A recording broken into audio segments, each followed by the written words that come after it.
today's video nga, yung Kikay trend naman ang gagayahin ko. Magpapatulong ulit ako sa kapatid ko kahit alam kong tinatarantado lang ako. Ring at nagdala ako ng mga borloloy para ganap na ganap talaga. Hindi kasi ko pinalad sa bebot dahil nagmukha akong mamasang. Kagagawan yon ng kutuhin na to.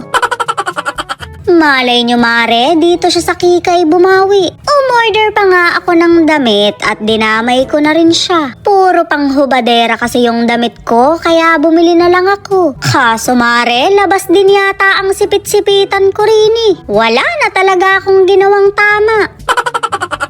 May hikaw nga ako rin eh, tsaka ako ninakaw yung mga pamusod ng bebe ko. Hindi na ako humiram dito sa kapatid ko dahil baka mahawahan pa ako ng kuyumad. Anong akala nila sa akin? Makikipag-collab ako sa kanila. Diyan na lang kayo sumipsip sa anit ng kapatid ko at alak na yung nananalaytay sa akin.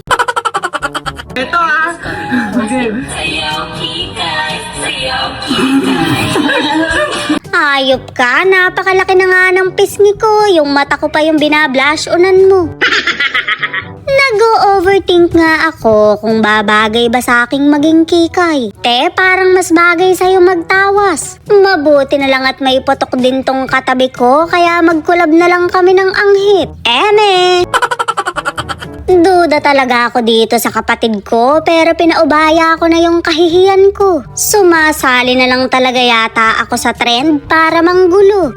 Kasing kapatid ko kung ano-ano yung ini-impluwensya sa akin. Sa halip na nagiinom lang ako, nagsarap-sarapan pa ako. Mas trip ko pa magtimpla kesa mag-makeup.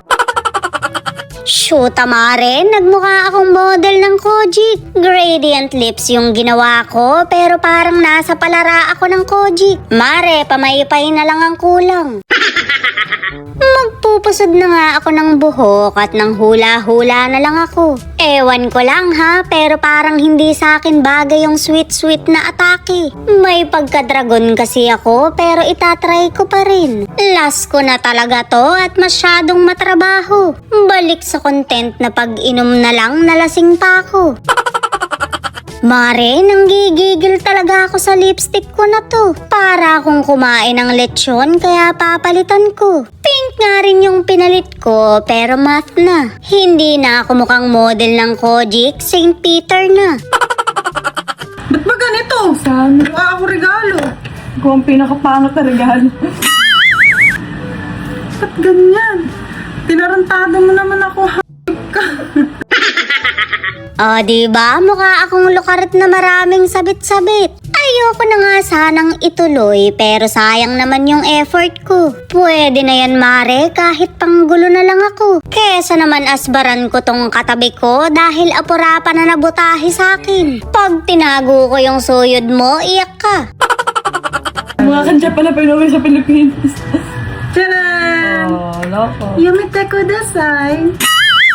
O siya mga mare, magbibihis na si Kipay.